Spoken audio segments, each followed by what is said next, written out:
Assalamualaikum, salam sejahtera untuk kita semua. Om Swastiastu, Namo Buddhaya, salam kebajikan. Yang terhormat Pak Yakut Holil Kuomas, Menteri Agama Republik Indonesia. Yang terhormat Pak Nadiem Makarim, Menteri Pendidikan, Kebudayaan, Riset dan Teknologi Republik Indonesia.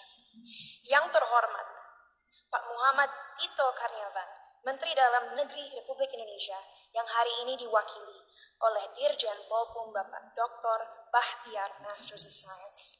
Yang terhormat Pak Muhammad Ali Ramdhani, Dirjen Pendidikan Islam. Dan yang terhormat Pak Yandri Susanto, Ketua Komisi 8 DPR RI. Yang terhormat semua tamu yang saya banggakan.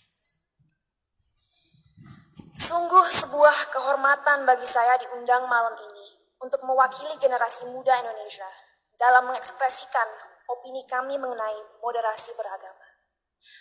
Jujur, saya tidak tahu kenapa saya yang diundang malam ini untuk hadir di sini, tapi saya harap pidato yang saya buat tadi malam bisa menggerakkan hati para hadirin hari ini. Sebagai generasi Z dan milenial, kamilah generasi yang akan bertanggung jawab dalam beberapa tahun ke depan atas arah yang akan diambil negara ini untuk menjadi negara yang lebih maju, modern, sejahtera, dan tentunya terkemuka di mata dunia.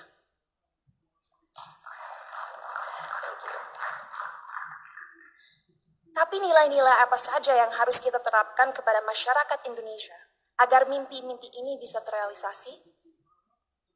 Pada saat ini, kita dalam situasi sulit, di mana adanya polarisasi dalam opini masyarakat. Terlihat jelas bahwa adanya ketidaksepakatan tentang apa yang dibutuhkan negara ini agar bisa benar-benar menjadi kesatuan yang kuat. Dalam satu sisi, generasi muda sekarang mempunyai keinginan besar untuk mempromosikan budaya dan identitas bangsa. Kami percaya akan pentingnya untuk negara-negara di luar sana melihat potensi, keunikan, dan kehebatan negara ini. Tapi di sisi lain, sampai detik ini, kita semua masih sering berkelahi dan menjatuhkan satu sama lain hanya karena perbedaan ras, suku, dan terutama agama. Bagi saya pribadi, hal tersebut sungguh ironis. Karena bukankah pasal 1 dari Undang-Undang PNPS mengatakan bahwa adanya 6 agama utama di negara ini? Bukankah moto negara ini, Bhinneka Tunggal Ika, yaitu berbeda tapi satu? Tapi mengapa walaupun dengan fondasi negara yang begitu memeluk perbedaan dan toleransi, tetap saja masih ada konflik? Apa yang membuat agama mampu membuat kita melupakan inti dari identitas bangsa ini? Sebagai lulusan psikologi dan sastra Jerman, saya dari dulu memiliki kuriositas terhadap cara berpikir manusia.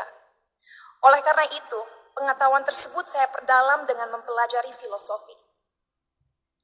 Sampai detik ini, saya tidak akan pernah lupa akan apa yang dikatakan oleh salah satu filsafat paling berpengaruh sepanjang masa, yaitu René Descartes. Ia mengatakan, manusia adalah makhluk yang finite atau terbatas, sedangkan Tuhan adalah sosok yang infinite atau tidak terbatas. Oleh karena itu, bagaimana kita sebagai makhluk yang terbatas merasa mempunyai kemampuan untuk mengerti sesuatu yang jauh di luar kapasitas kita?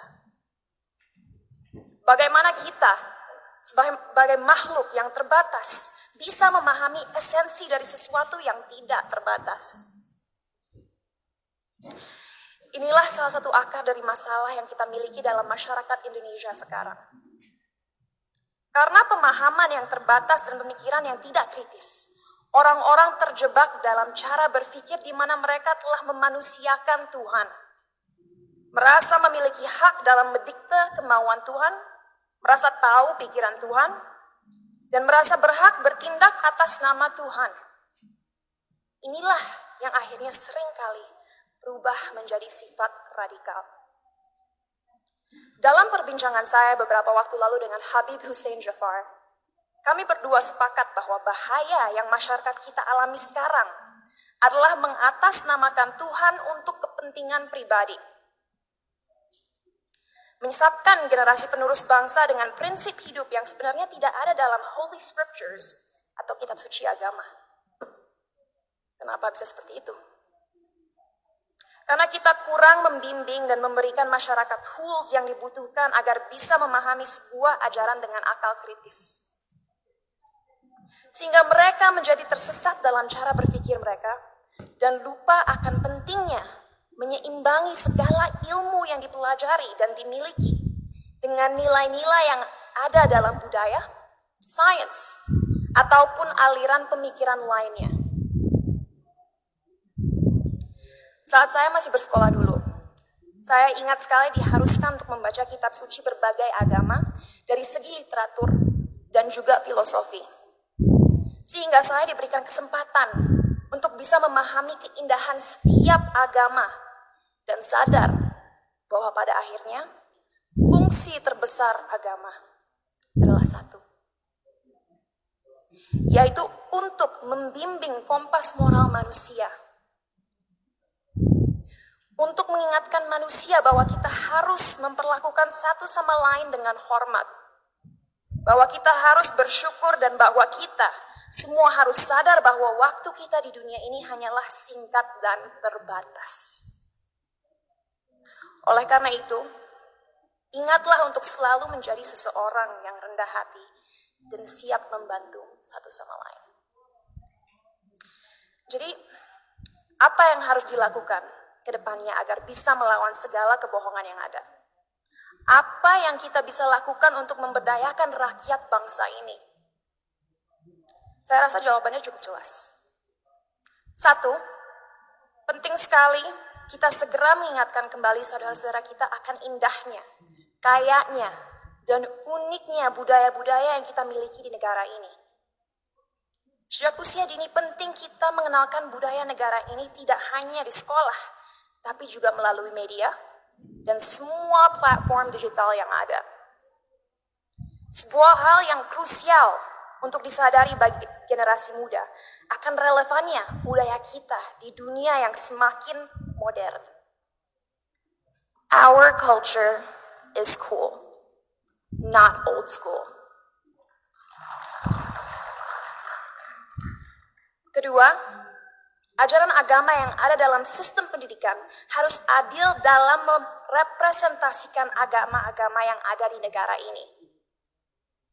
Agar orang-orang bisa mengerti sejak usia muda bahwa semua agama itu mengajarkan kebaikan dan tidak seharusnya kita melecehkan dan menyakiti satu sama lain hanya karena sebuah perbedaan. Ketiga, critical thinking, critical thinking, critical thinking. Ajarkanlah adik-adik kita untuk membaca dan mempelajari segala sesuatu dari berbagai sudut pandang. Biarkanlah mereka bertanya. Tumbuhkanlah rasa ingin tahu mereka sehingga mereka tidak mudah dipengaruhi dan dijajah pikirannya. Dan terakhir, gunakanlah teknologi yang semakin canggih sebagai alat yang dapat terus menyebarkan nilai-nilai toleransi.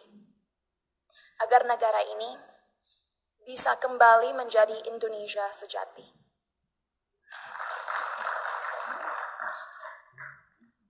Sebagai penutup, saya ingin membacakan quote berikut. A people without knowledge of their past, origin, and culture is like a tree with no roots. Tanpa fondasi yang kuat, tidak akan ada bangsa yang bisa bertahan.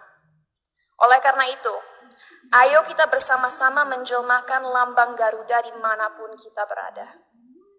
Mari kita taat dalam beragama agar menjadi manusia yang bermoral, tapi mari kita juga merangkul budaya Indonesia untuk membimbing identitas bangsa. Terima kasih, salam sejahtera bagi kita semua.